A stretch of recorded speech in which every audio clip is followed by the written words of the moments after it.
This phone has a cool nostalgic feature that you can customize. The new Vivo Y400 Pro has a dynamic light at the back. Now you can have this synced to music, notifications and even charging. But there's more to the phone, so let's start with our Vivo Y400 Pro detailed review. Let's start with the box contents, where you get a 90-watt charger, a cable, a clear case, SIM tool, paperwork, the phone itself in the box. Now this is pretty much all you need to get started with using the device. Now this is the freestyle white color, and Vivo told us that they're using a proprietary printing technology to print this pattern. So no two phones are alike. Every Y400 Pro white phone will have a different pattern on it. The power button and volume keys are on the right, there's a clean left side, the SIM tray, USB port and speakers are at the bottom, and the IR blaster is at the top. The build is plastic but feels well made and light, and this has IP65 rating, which means using it in light rain isn't an issue. The Vivo Y400 has a 3D curved display, looks premium, and it's a Samsung Source 6.77-inch FHD Plus AMOLED panel with P3 color gamut and HDR enhancement and 120Hz refresh rate. This is a 300Hz sampling rate display, so gaming and even day-to-day touchscreen experience is smooth and responsive. The outdoor brightness is also good, and the colors and contrast are rich for this price. This is a 50 megapixel main and a 2 megapixel secondary camera. You can get good bokehs out of this in natural light.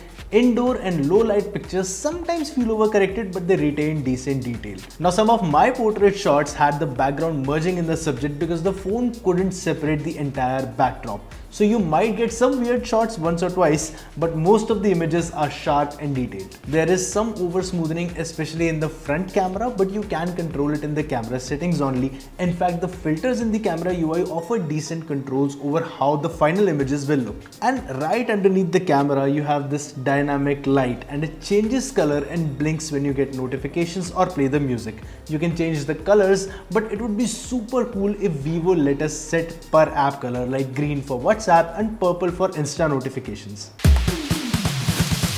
The performance front is covered with an octa-core Dimensity 7300 chip with 8GB RAM and 128GB and 256GB storage options. There's enough performance to smoothly play BGMI and San Andreas. There is occasional lag, but you'll barely notice it after long gaming sessions. However, you will notice the heating. Even installing San Andreas and running benchmarks slightly heated up this phone. And on that note, here are the benchmark results on your screen. This is optimized for multitasking, and the overall experience is also smooth.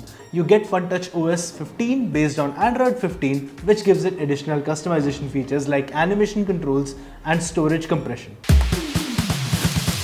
The Vivo Y400 Pro here gets a 5500 mAh battery, which might sound small by 2025 standards, but it is well optimized.